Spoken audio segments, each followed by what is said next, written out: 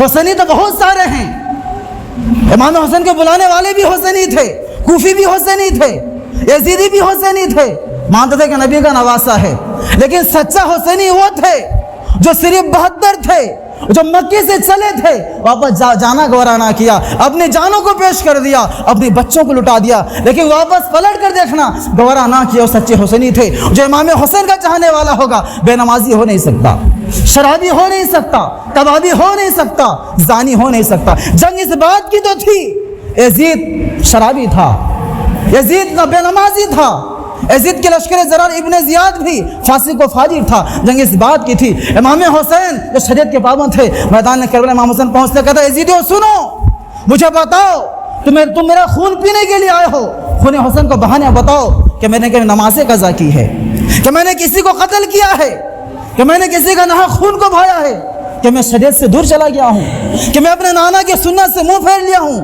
اسی نے کہا نہیں، آپ نمازی ہیں، آپ نبی کے سنتوں پہ ہیں، آپ دین پر ہیں، لیکن ہم آپ سے اس لیے لڑنا چاہتے ہیں، آپ ابن زیاد کو اپنا امیر مان لیجئے، ابن زیاد کے ہاتھ میں بیعت کر لیجئے۔ میرے آقا حسین نے کہا میں تو مرنا گوارا کر سکتا ہوں، لیکن ظالم کے آگے، ابن زیاد جیسے سفاک کے آگے، ابن زیاد جیسے خونی کے آگے جو مسلمانوں کا خون کو چوستا ہے، مسلمانوں کو ناحق قتل کرتا ہے، اس کے سامنے سر نہیں جھکاؤں گا۔ تو امام حسین نے اپنے آپ کو قربان کرنا برداشت تو کر لیا، لیکن یزید کے آگے، ابن زیاد کے آگے سر جھکانا برداشت نہیں کیا۔ میرے پیارے بھائیو، کہنے کا مطلب یہ ہے سچا حسینی وہ ہوگا جس کے کردار میں حسینیت کی جھلک چمکتی ہوگی، جس کے لہجہ گفتار حسینی کے نعروں سے گونجتا ہوگا۔ تو حادثہ کرب و بلا سا کسی نے دیکھا نہ سنا، حادثہ کرب و بلا سا کسی نے دیکھا نہ سنا، ایسا دلگور کرشمہ کسی نے دیکھا نہ سنا، اور جنگ میں جاتا ہو دلہا کسی نے دیکھا نہ سنا، اور حادثہ کرب و بلا سا کسی نے دیکھا نہ سنا۔ تو اللہ کے بارگاہ میں دعا